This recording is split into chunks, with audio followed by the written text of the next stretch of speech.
Assalamualaikum warahmatullahi wabarakatuh. Bulan Agustus adalah bulan yang paling bersejarah buat bangsa Indonesia. Tepatnya 17 Agustus 1945, yaitu Indonesia Merdeka. Baiklah, Ibu akan mengulas kembali tentang proses Indonesia Merdeka.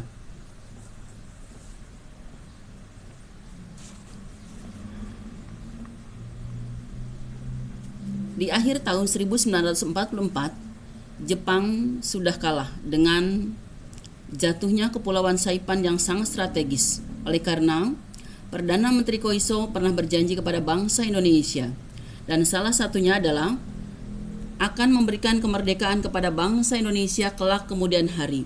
2. Bendera merah putih boleh dikibarkan di kantor-kantor, tetapi posisinya harus sejajar dengan bendera Jepang. 3. Lagu Indonesia Raya boleh dinyanyikan, tetapi setelah lagu Kimigayo dinyanyikan. Yang keempat, akan dibentuknya BPUPKI. Oleh karena pada hari ini saya akan mengulas kembali tentang peristiwa penting sekitar proklamasi. Yang pertama Ibu bahas adalah tentang pembentukan BPUPKI. Kemudian sidang PPKI, kemudian pemanggilan ketiga tokoh nasionalis Indonesia ke Saigon, Dalat, Vietnam Selatan, dan yang keempat peristiwa penting, yaitu peristiwa Rengas Dengklok. Yang pertama adalah pembentukan BPUPKI. BPUPKI adalah Badan Penyelidik Usaha-Usaha Persiapan Kemerdekaan Indonesia atau Dokuritsu Junbi Kosakai yang dibentuk pada tanggal 1 Maret 1945. BPUPKI diketuai oleh Dr. KRT Rajiman Widyo Diningrat. Wakilnya adalah R. Panji Suroso dari Indonesia dan Ichi Bangase dari Jepang. Dengan jumlah anggota 62 orang, tugasnya adalah menyelidiki dan mempelajari hal-hal penting yang berhubungan dengan kemerdekaan bangsa Indonesia, atau menyelidiki dan merumuskan syarat-syarat negara Indonesia merdeka.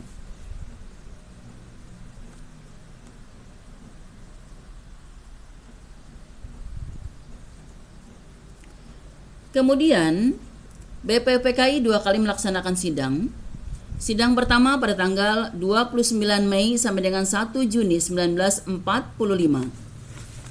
membahas tentang asas dan dasar negara Indonesia merdeka. Dalam sidang pertama BPUPKI ada 3 tokoh pembicara. 1.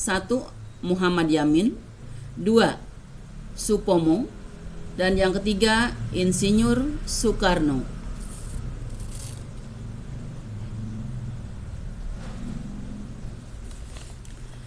Dari ketiga tokoh pembicara masing-masing mengusulkan, salah satunya adalah usulan Muhammad Yamin. 1. Ketuhanan yang Maha Esa. 2. Kebangsaan Persatuan Indonesia. 3. Rasa kemanusiaan yang adil dan beradab. 4. Kerakyatan yang dipimpin oleh hikmah kebijaksanaan dalam permusyawaratan perwakilan. 5. Keadilan sosial bagi seluruh rakyat Indonesia. Kemudian usulan Profesor Dr. Supomo. 1. Persatuan. 2. Kekeluargaan. 3. Mufakat dan demokrasi. 4. Musyawarah. 5. Keadilan sosial. Kemudian usulan Insinyur Soekarno. 1. Kebangsaan. 2. Internasionalisme atau pri kemanusiaan. 3. Mufakat atau demokrasi. 4. Kesejahteraan sosial. 5. Ketuhanan yang Maha Esa. Yang pada akhirnya lahirlah nama Pancasila 1 Juni 1945. Kemudian ide Insinyur Soekarno yaitu 5 sila menjadi Pancasila. 1. Ketuhanan yang Maha Esa. 2. Kemanusiaan yang adil dan beradab. 3. Persatuan Indonesia. 4. Kerakyatan yang dipimpin oleh hikmah kebijaksanaan dalam permusyawaratan perwakilan. 5. Keadilan sosial bagi seluruh rakyat Indonesia. Nah, kemudian sidang BPUPKI belum selesai. Pembentukan Panitia 9. Dan Panitia 9 berhasil merumuskan Piagam Jakarta atau yang kita kenal dengan Jakarta Charter. Adapun isinya adalah 1. Ketuhanan dengan kewajiban menjalankan syariat Islam bagi pemeluk-pemeluknya. 2. Kemanusiaan yang adil dan beradab. 3. Persatuan Indonesia. 4. Kerakyatan yang dipimpin oleh hikmah kebijaksanaan dalam permusyawaratan perwakilan. 5. Keadilan sosial. Keadilan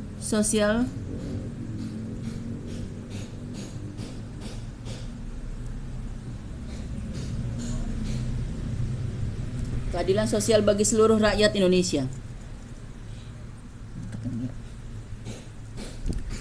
Nah, yang kemudian setelah BPUPKI kita lihat PPKI, Panitia Persiapan Kemerdekaan Indonesia, yang diketuai oleh Insinyur Soekarno, wakilnya adalah Muhammad Hatta. Anggotanya ada 21 ditambah 6 orang yang dibentuk oleh Insinyur Soekarno tanpa sepengetahuan pihak Jepang, yang tugasnya adalah menyusun rencana kemerdekaan Indonesia atau mempersiapkan kemerdekaan bangsa Indonesia.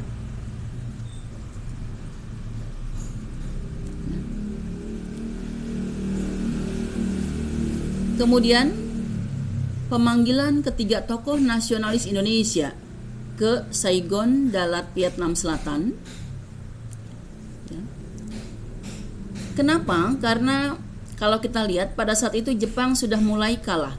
Jepang sudah mulai terdesak dalam Perang Dunia ke-1, atau Jepang sudah mulai atau dengan jatuhnya Kepulauan Saipan yang sangat strategis ke tangan Amerika. Kemudian tokoh yang dipanggil adalah Soekarno, Muhammad Hatta, dan Rajiman Widyodiningrat. Ya. What? Kenapa? Karena Jepang akan memberikan kemerdekaan kepada bangsa Indonesia yang meliputi seluruh bekas wilayah Hindia Belanda.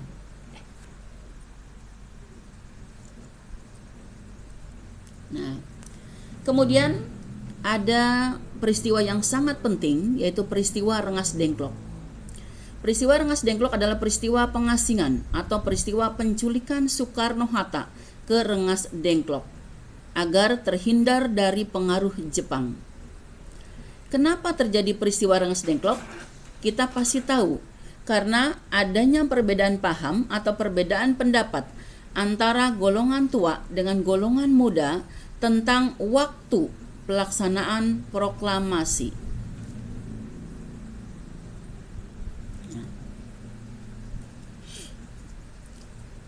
Sebelum perumusan, kita lihat dulu sejarahnya bahwa pada saat terjadinya peristiwa Rengas Dengklok, Ahmad Subarjo dari Jakarta ke Rengas Dengklok dengan tujuan adalah untuk menjemput Soekarno-Hatta agar kembali ke Jakarta.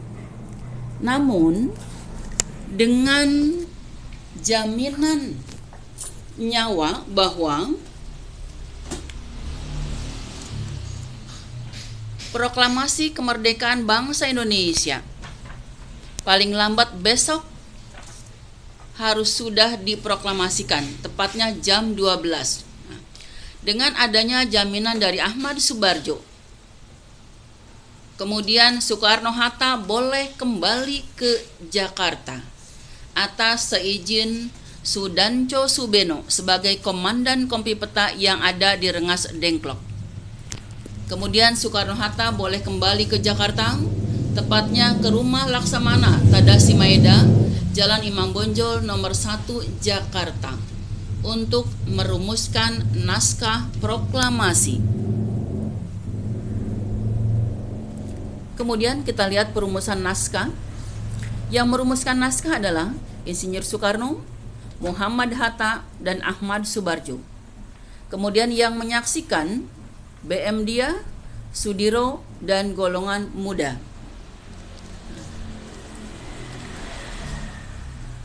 Peran dari masing-masing tokoh yang pertama adalah Ahmad Subarjo menyumbangkan pikiran secara lisan pada alinea pertama. Proklamasi, kami bangsa Indonesia. Dengan ini menyatakan kemerdekaan Indonesia. Kemudian disempurnakan dengan bentuk alinea kedua oleh Muhammad Hatta. Hal-hal yang mengenai pemindahan kekuasaan dan lain-lain diselenggarakan dengan cara seksama dan dalam tempo yang sesingkat-singkatnya. Nah, itulah konsep. Kemudian ada perubahan.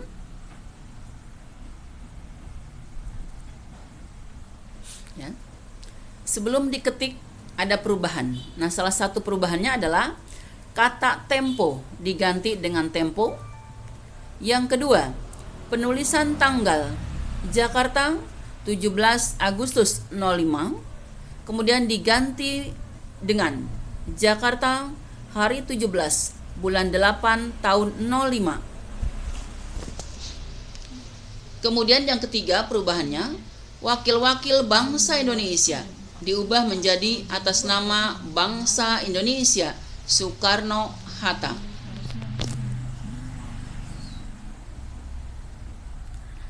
Kemudian naskah diketik oleh Sayuti Meli dan menjadi naskah autentik.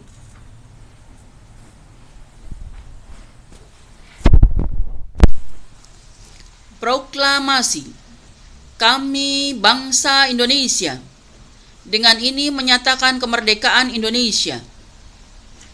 Hal-hal yang mengenai pemindahan kekuasaan dan lain-lain diselenggarakan dengan cara seksama dan dalam tempo yang sesingkat-singkatnya.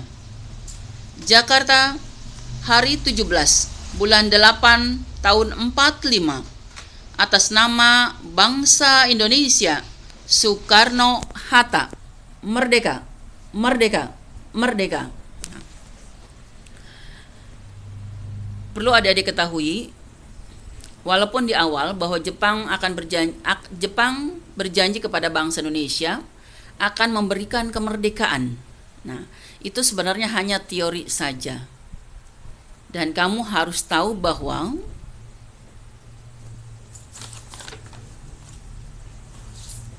kemerdekaan bangsa Indonesia ini betul-betul hasil kerja keras, hasil jerih payah, dan hasil perjuangan seluruh rakyat Indonesia. Ya, barangkali hanya itu yang Ibu sampaikan dan saya akhiri. Assalamualaikum warahmatullahi wabarakatuh. Ini ya.